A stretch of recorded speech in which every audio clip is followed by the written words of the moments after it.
नमस्कार, आपका स्वागत है पीके टाइम्स में। मैं हूं आपके साथ चैताली पाटिल। भारत के पूर्व उपराष्ट्रपति जगदीप धनखड़ का अचानक इस्तीफा और इसके बाद से उनकी रहस्यमयी गुमशुदगी इन दिनों राजनीति और आम जन की चर्चा का सबसे बड़ा सवाल बनी हुई है।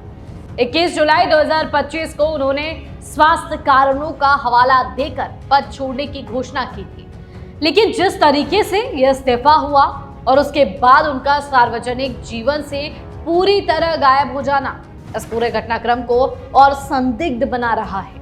मार्च में उन्हें दिल की समस्या के चलते एम्स दिल्ली में भर्ती कराया गया था और जून में नैनीताल के एक कार्यक्रम में वे अचानक बेहोश हो गए थे। हालांकि ये घटनाएं उनके अस्वस्थ होने की पुष्टि करती है, मगर इस्तीफे के बाद उनका अचानक गायब हो जाना स्वास्थ्य से ज्यादा किसी गहरी वजह की ओर इशारा करता है। इस्तीफे की प्रक्रिया को लेकर भी सवाल उठ रहे हैं।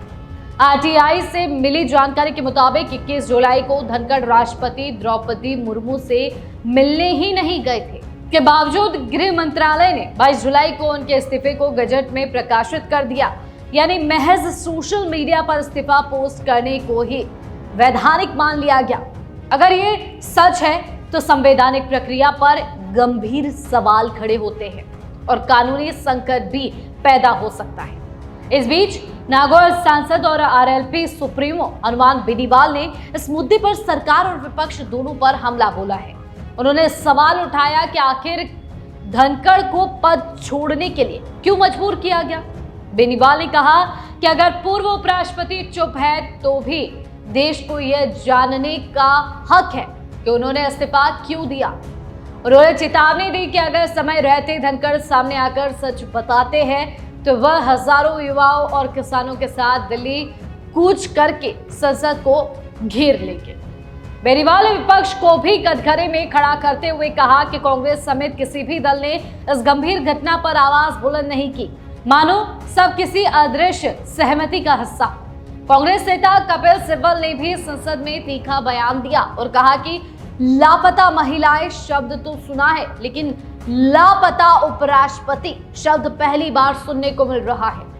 वहीं एनसीपी सांसद सुप्रिया सुले ने चिंता जताई कि धनखड़ इस्तीफे के बाद से किसी से संपर्क में नहीं है। राजस्थान के पूर्व मुख्यमंत्री अशोक गहलोत ने भी सवाल किया कि जब पूरे देश का दूसरा सबसे बड़ा संवैधानिक पद खाली हुआ है तो सरकार इस पर चुप क्यों है।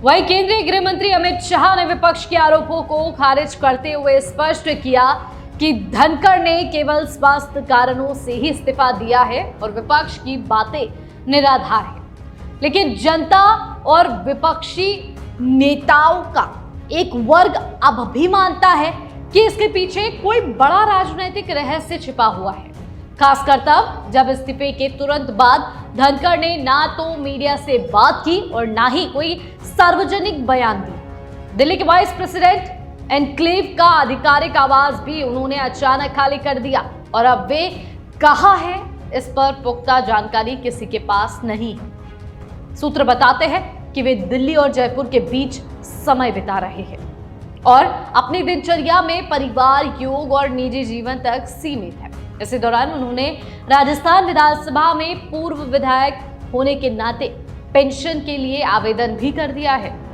इससे संकेत मिलता है कि वे सक्रिय राजनीति से दूरी बनाना चाहते हैं।